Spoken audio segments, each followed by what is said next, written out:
Good morning students, welcome to your own class. आज का हमारा विषय है मराठी स्टैंडर्ड फोर्थ। टॉपिक है झाड़ आपला मित्र। Myself is Vinita P Mishra. चलिए देखते हैं आज उसका स्वाध्याय। सबसे पहले तो let's see the meanings of the difficult words. शब्दार्थ: झाड़ अर्थात ट्री, हिंदी में हम पेड़ कहेंगे। सावली शैडो मतलब छाया। फूले फ्लावर्स। औषध मेडिसिन, हिंदी में हम औषधि कहते हैं। काळजी केयर ध्यान देना। फळे फ्रूट्स फल। ईंधन अर्थात फ्यूल, हिंदी में भी हम ईंधन कहेंगे, सिर्फ यहाँ पे बड़ी ई हो जाएगी, ईंधन। नेक्स्ट है खालील प्रश्नांची उत्तरे एक किंवा दोन शब्दांत लिहा। यहाँ पे आपको नीचे दिए गए प्रश्नों के उत्तर एक या दो शब्दों में ही लिखना है। इस पूरे स्वाध्याय में आप 3 प्रकार के प्रश्न देखेंगे। तो यहाँ पर एक दो शब्दों में उत्तर है, आगे एक वाक्य में आएगा और फिर थोड़े संक्षेप में, अर्थात जिसमें 3-4 वाक्यों में उत्तर देना होगा। तो सबसे पहले पहला प्रश्न है, पहिल्या झाडाखाली 2 मुले कोणता खेळ खेळत आहेत? आंसर होगा झोका, जिसे हम हिंदी में झूला झूलना कहते हैं, वो झोका। पहिल्या झाडाखाली कोण विश्रांती घेत आहे? आंसर है एक मुलगी व लहान मुलगा, अर्थात पहले पेड़ के नीचे कौन आराम कर रहा है। तो यहाँ पे आपको आंसर लिखना है एक मुलगी व लहान मुलगा। उसके बाद है पहिल्या झाडाखाली कोणता प्राणी दिसत आहे? आंसर है कुत्रा। खालील प्रश्नांची उत्तरे एका वाक्यात लिहा। अब यहाँ पे हम देखेंगे कि यहाँ प्रश्न के उत्तर थोड़े बड़े हो जाएंगे, एक वाक्य में लिखा गया है। जैसे कोणत्या फांद्या ईंधनासाठी वापराव्यात, मतलब ईंधन के लिए हमें कौन से फांद्या का उपयोग करना चाहिए। फांद्या अर्थात लकड़ियाँ, वृक्ष की जो लकड़ियाँ होती हैं। तो वाळलेल्या फांद्या ईंधनासाठी वापराव्यात, ये आपका आंसर हुआ। वाळलेल्या मतलब बच्चों सूखी लकड़ियाँ, जो पौधों पे से अपने आप सूख कर गिर जाती हैं। तो ऐसी सूखी लकड़ियों का उपयोग ईंधन के लिए करना है। दुसरे झाड केव्हा लावण्यास सांगितले आहे? वादळामुळे एखादे झाड मोडून पडले तेव्हा दूसरे झाड लावण्यास सांगितले आहे, अर्थात तेज आंधी तूफान के कारण, तेज बारिश के कारण अगर कोई झाड़, कोई वृक्ष गिर गया, टूट गया, तो हम तुरंत दूसरा वृक्ष लगाना चाहिए हमें। नेक्स्ट है कंप्लीट द फॉलोइंग लाइन्स। पाठ्यपुस्तकाचा आधार घेऊन खालील वाक्ये पूर्ण करा। झाड़े लावा डैश जगवा, तो यहाँ पे झाड़े जगवा हो जाएगा। झाड़े लावा झाड़े जगवा एक स्लोगन है। उसके बाद है डैश सावली मिळते, किसके कारण छाया मिलती है? तो झाडांमुळे सावली मिलते। झाडांमुळे डैश मिलतो, और क्या मिलतो? गारवा, ठंडक भी मिलती है तो गारवा। झाडे जमिनीची डैश थांबवतात, धूप थांबवतात, ज़मीन का कटाव रुकता है वृक्षों के कारण, इसलिए हमें वृक्ष जरूर लगाना चाहिए।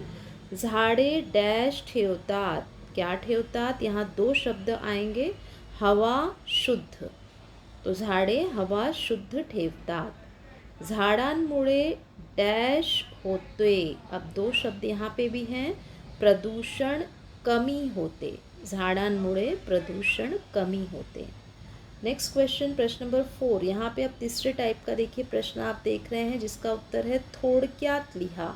हिंदी में हम उसे कहते हैं संक्षेप में लिखो, आंसर इन ब्रीफ। मतलब इसका उत्तर एक लाइन में, एक शब्द में ना आके हमें डिस्क्रिप्टिव टाइप इसका वर्णन करना होगा, 3-4 वाक्यों में आएगा। जैसे कि वृक्षाची काळजी कशाप्रमाणे घेण्यास सांगितले आहे।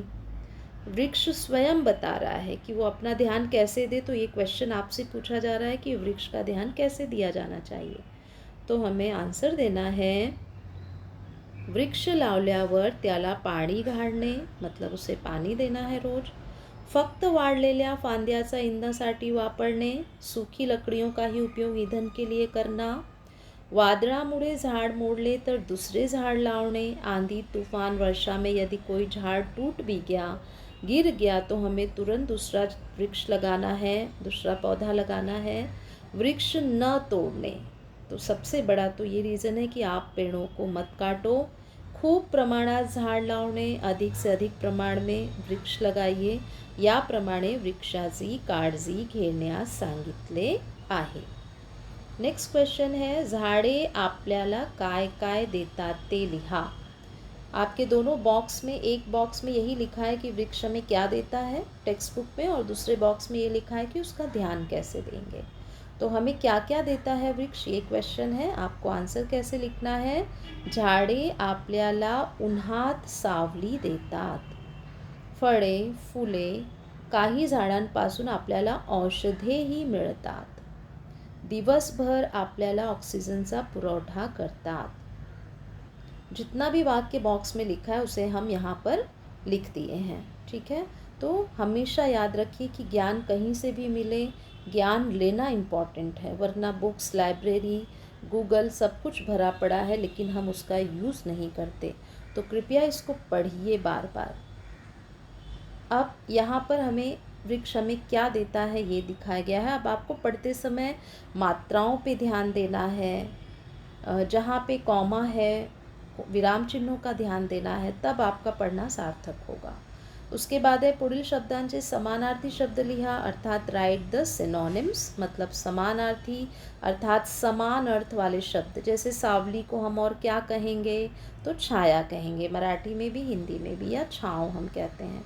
भरपूर, पुष्कळ, भरपूर अर्थात बहुत है, नफ है, जिसे हम इंग्लिश में कहते हैं पुष्कळ। उसके बाद है ईंधन, मराठी में इसका समानार्थी वंगड़ है। दिवस, दिन। आपको ध्यान रखना है कि पुष्कळ जब हम पढ़े तो आपको याद रहना चाहिए कि प पे छोटा ऊ भी हमको देखना है। श और क ये संयुक्त अक्षर कैसे लिखे गए हैं वो देखना है। ओके, उसके बाद है दिवस, दिन, अर्थात यहाँ पे द पे छोटी ई हो जाएगी। ओके, खालील शब्दांचे विरुद्धार्थी शब्द लिहा, अपोजिट वर्ड्स। सावली, ऊन मतलब छाँव, धूप, देणे, घेणे, खूप, कमी। नेक्स्ट है, खालील शब्दांचे वचन बदला, चेंज इनटू सिंगुलर और प्लूरल। तो फांदी, फांद्या, वादळ, वादळे, औषध, औषधे। नाउ खालील शब्द इंग्रजीत लिहा, right English word for the following. Hindi में ये आएगा कि इन शब्दों को हिंदी में लिखिए। तो प्राणवायु को ऑक्सीजन कहते हैं, ऐसे ही हिंदी में ऑक्सीजन लिखना है। झाड़, ट्री अर्थात पेड़ लिखना है। फांदिया, ब्रांचेस, शाखाएं या लकड़ियाँ भी लिख सकते हैं आप। औषध, मेडिसिन, जिसको आप औषध ही हिंदी में लिखेंगे। औ, श और ध पे छोटी की मात्रा। सावली, शैडो, छाया। उसके बाद है पानी और वाटर, इंग्लिश में, हिंदी में हम पानी लिखते हैं। इस ण की जगह न पर बड़ी की मात्रा। चलिए नेक्स्ट है हमारा, खालील शब्दामध्ये लपलेले शब्द शोधा या सांगा। फाइंड द हिडन वर्ड और words in the given words. तो पाउस में दो शब्द छुपे हुए हैं, एक पास और एक ऊस। ऊस अर्थात शुगर केन, गन्ना, पास। उसके बाद है वादळामुळे। अब एक शब्द में इतने छोटे छोटे शब्द छुपे हुए हैं, जैसे वाद अर्थात चर्चा, वाद विवाद वगैरह जो होता है, वाद हम इसको ले सकते हैं। मुड़े, मुड़ा, ये खाने वाली मूली भी है इसका मतलब।